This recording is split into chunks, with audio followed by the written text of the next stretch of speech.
Hello everyone, எல்லாரும் எப்படி இருக்கீங்க? Welcome to my channel. இன்றைக்கி நம்ம sweet corn pulao and mixed veg kurma எப்படி பண்ணுறதுன்னு பார்க்கலாம். இது கோகனட் ரைஸில் தான் பண்ணுறேன். ஆக்சுவலி ரைஸோட குவாலிட்டி ரொம்ப நல்லாயிருக்கு.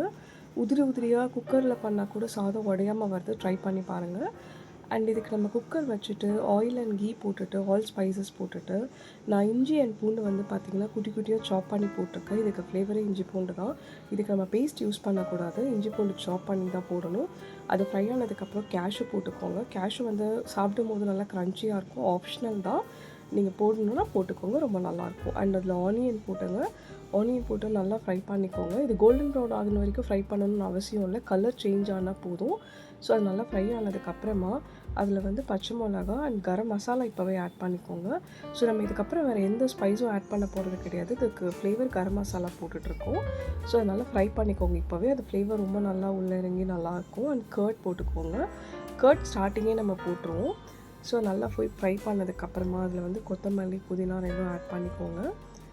அது நல்லா ஃப்ரை ஆனதுக்கப்புறமா அதில் வந்து கார்ன் போட்டுக்கோங்க. ஸோ ஸ்வீட் கார்ன் இருந்தால் ஸ்வீட் கார்ன் ஆட் பண்ணிக்கலாம். க்ரீன் பீஸ் போட்டுக்கலாம், வெஜிடபிள்ஸ் போட்டுக்கலாம், பன்னீர் போட்டுக்கலாம். நிறைய ஆப்ஷனல் இருக்குது. நீங்கள் இன்ஃபேக்ட் சன்னா கூட அதில் ஊற வச்சு நீங்கள் வந்து போட்டுக்கலாம். எந்த ஆப்ஷன் உங்களுக்கு பிடிக்குமோ நீங்கள் அதை ஆட் பண்ணிக்கலாம். ஸோ இது நம்ம நல்லா ஃப்ரை பண்ணி முடிச்சதுக்கப்புறம் சால்ட் போட்டு நல்லா குக் பண்ணிக்கோங்க. ஒரு 5 மினிட்ஸ் சிம்மில் வச்சு அது ஃப்ரை ஆனதுக்கப்புறமா அதில் வாட்டர் ஆட் பண்ணிக்கோங்க. வாட்டர் ஆட் பண்ணி ரைஸை போடுங்க. அண்ட் இதில் வந்து பார்த்திங்கன்னா குட்டி டிப் என்ன அப்படின்னா, நீங்கள் வந்து நார்மலாக வந்து ரைஸ் வந்து குக் பண்ணும்போது நமக்கு வந்து பாஸ்மதி ரைஸ் வந்து உடையும், இல்லை குக்கரில் வச்சா குழஞ்சிருமோன்ட்டு ஒரு பயம் இருக்கும். நீங்கள் வந்து ரைஸ் வந்து ஊற வைக்கும் போது அதை ஊற வச்சு கொஞ்சம் நேரம் ஆனதுக்கப்புறம் ஒரு 15-20 மினிட்ஸ் ஆனதுக்கப்புறம் தண்ணி வடிச்சிட்டு அதில் வந்து நீங்கள் ஒரு 1/2 ஸ்பூன் வந்து கீ ஆட் பண்ணி நீங்கள் நல்லா அதை பெரட்டி வச்சுருங்க.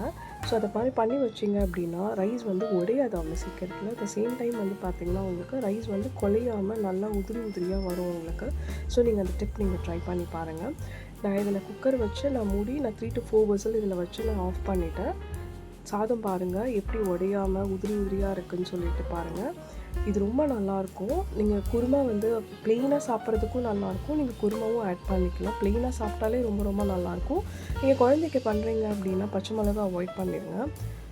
ஸோ ரொம்ப நல்லா வந்திருக்கு இது உதிரியாக. இதுக்கு நான் வெஜ் குருமா வந்து மிக்ஸ்டு வெஜ் குருமா வச்சுருக்கேன். யூஸ்வலாக வைக்கிற குருமா கிடையாது, இது ரொம்ப டிஃப்ரெண்ட்டாக இருக்கும்.